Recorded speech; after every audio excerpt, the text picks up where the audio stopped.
Now later today, you're going to be discussing on your panel session the fact that humanitarian assistance is experiencing a real period of transition, and the fact that it faces really unprecedented scrutiny.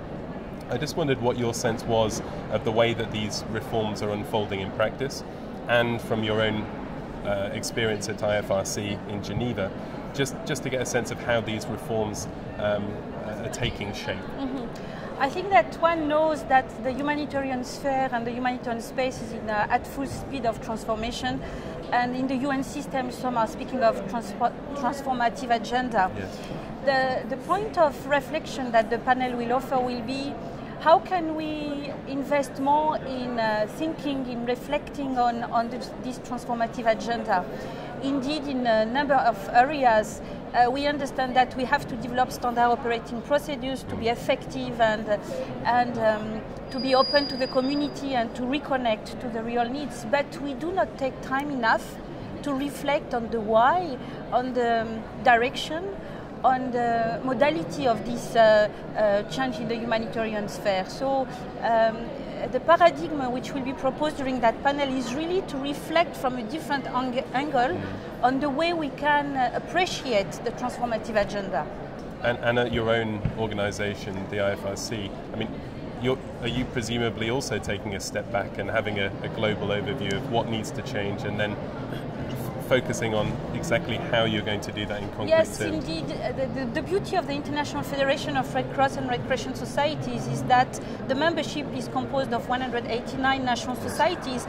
It means that in any single country we have the chance to have member societies which help to reflect from their own context, yes, what are their needs, and helping us to be more effective in our worldwide cooperation coordination in such a way that we do not impose modalities, we do not impose a code of conduct, but we reflect in a national context the how to improve the what based on why. Yeah.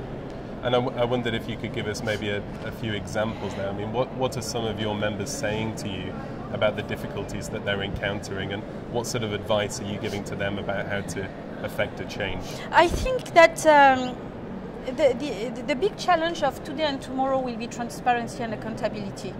And whatever is the business angle, from the north, from the south, east, west, the story is the same. Right. Ultimately, there is taxpayer at the very early days which make accountable the states for the donation. And at the very end, beneficiaries want as well the organization being accountable vis-à-vis them. And so the main advice I would say is to be honest. The world of today is a world of buzz and information sharing, and the multitude of suggestion, opinion are such a flood on the way we have to act, and we need to take time to think and reflect on why we do what we do. So my advice is really would be to be honest on the needs, the means, the intention, the partnership, the collaboration, and also the learning lessons, the good practice, the best practice, in which context.